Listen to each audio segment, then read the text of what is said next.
back, YouTubers. It's the two-wheel rider here. At the beginning of this episode, I'd just really like to say thanks to all the people that left comments. Really constructive, and can't thank you enough for those.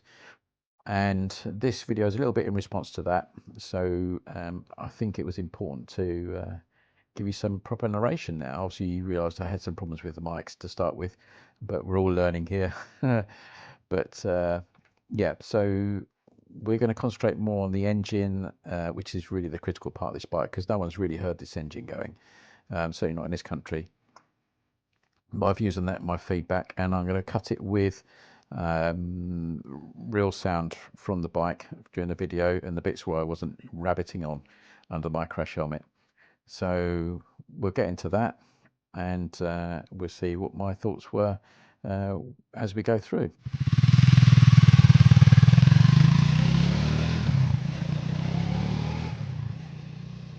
So we'll get into a bit of riding, and we'll have a chat straight after that. Catch you in a sec.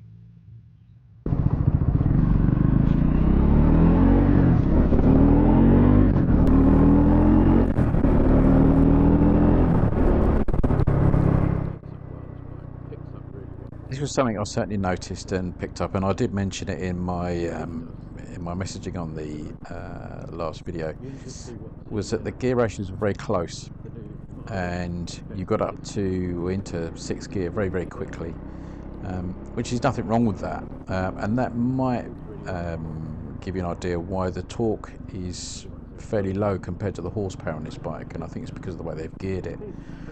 But I wouldn't say it was a bad thing, but you certainly felt like you got into 6 very easily, and you could sit in 6 no problem at all, because the gearing was so low, or high, whatever way you look at it really.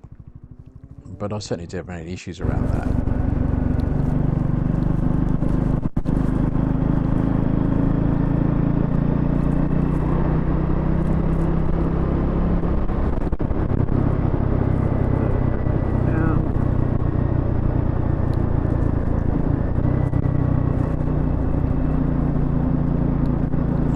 Worth mentioning here, you may hear it on the video, engine braking was really good, really smooth, and that's nice. You don't have to touch the brakes so much, and I really appreciate in bikes decent engine braking, not overly, not hard so it drags you forward, but this certainly it was smooth, and really nice consistent engine braking with this bike. The other thing I noticed with it was its slow ride handling. We'll come up to a section shortly where you have to start dribbling along, and it's really easy to balance this bike. Really lovely to do that, and that's what made the bike quite a pleasure to use, I think. You should see it here. But what we're also going to get now is a area where I go again with acceleration, and you'll get a sound of the bike as we do that. We'll be turning left here in a sec. Can't say enough about this engine. I mean, it is a good engine. It does pull really well.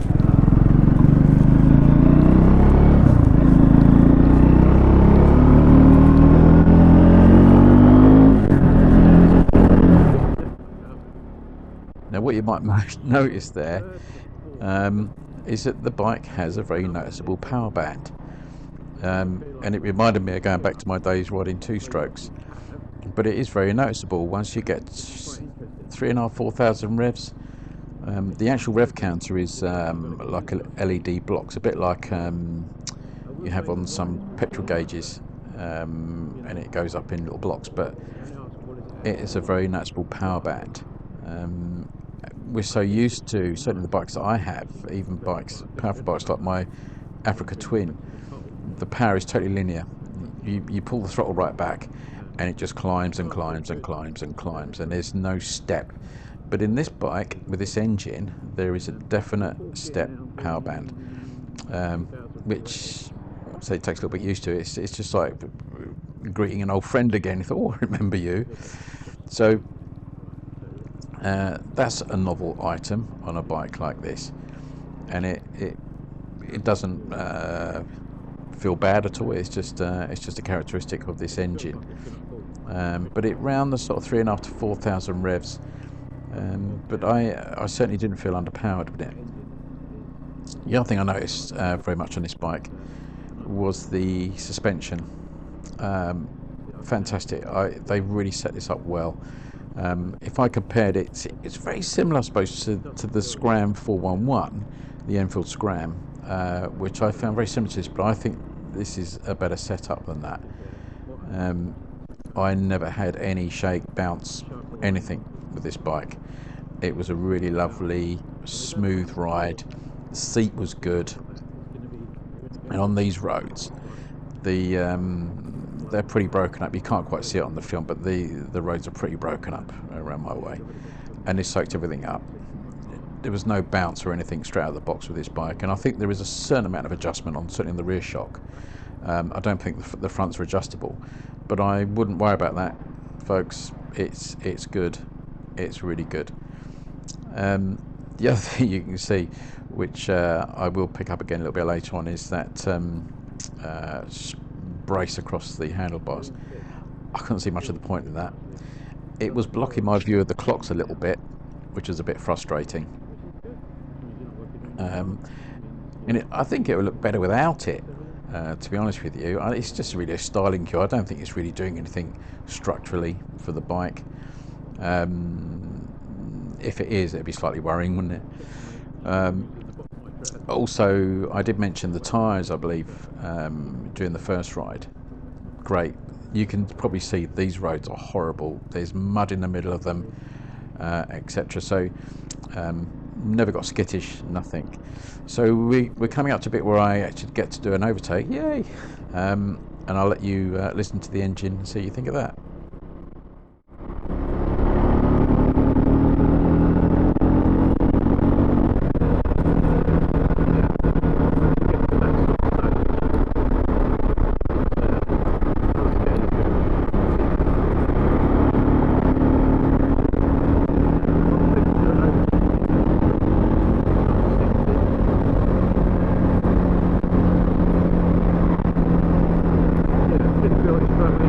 So what you've got there is that bike in top gear, going from about 4 to 6,000 revs, and that's where it was really happy, this bike, and you never felt underpowered doing that, even though the car nicely moved to one side because it saw me sitting on his shoulder. Very polite driver, I thought. The engine revs up lovely. Didn't have to drop a gear. It just went and went and went. So people who might have a bit concerns about this engine being powerful enough don't, because it really does work well for overtaking. I have the Hunter, and I would never have done that in the Hunter. I say that for nothing, or the Scram, to be honest.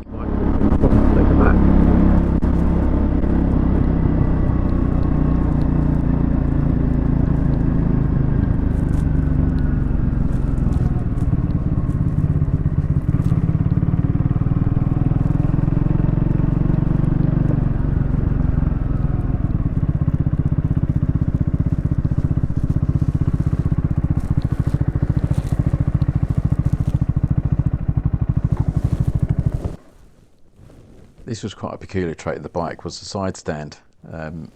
Because it's quite a tall bike, it's a fairly long stand. Yeah, that stand, it was a bit of a pickle to find at times, and it's probably just me. It's a minor point, but yeah, I just struggled to find that a few times. I think if you're getting off the bike and you're sort of leaning with it a little bit to put it on the stand, you've got to make sure you get that spur before you even think about leaning the bike over. Other little things that I liked about the bike as we walked around were the light guard. I don't mind that at all. I think it's a cool bit of kit. Um, the hand guards were good. Also got a nice USB port, which is put in the right position, I think. Never seen them that side of the bike, so that's nice. It means all your cabling will be out the front, which is a very useful thing. Keeps it out of the way. I don't know why other bike manufacturers don't do that, really. We'll check out that exhaust note again.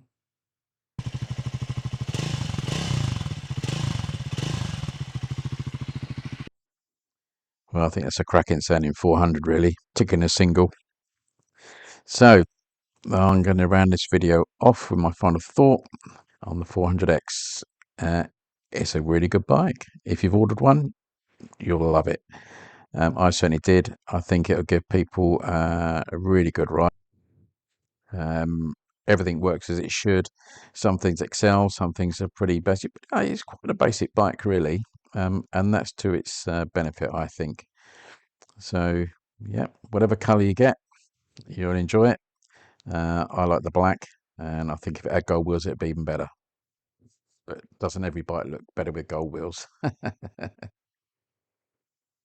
So I'm going to round off this video now. Hope you enjoyed a little bit of an extra bit to this Scrambler 400X episodes. I've enjoyed bringing it to you. Again, thanks for all those comments, and keep them coming in. And I will see you in the next one. Take care, ride safe. It's getting a little bit icy out there now. So remember to subscribe, and I'll see you in the next one. Take care.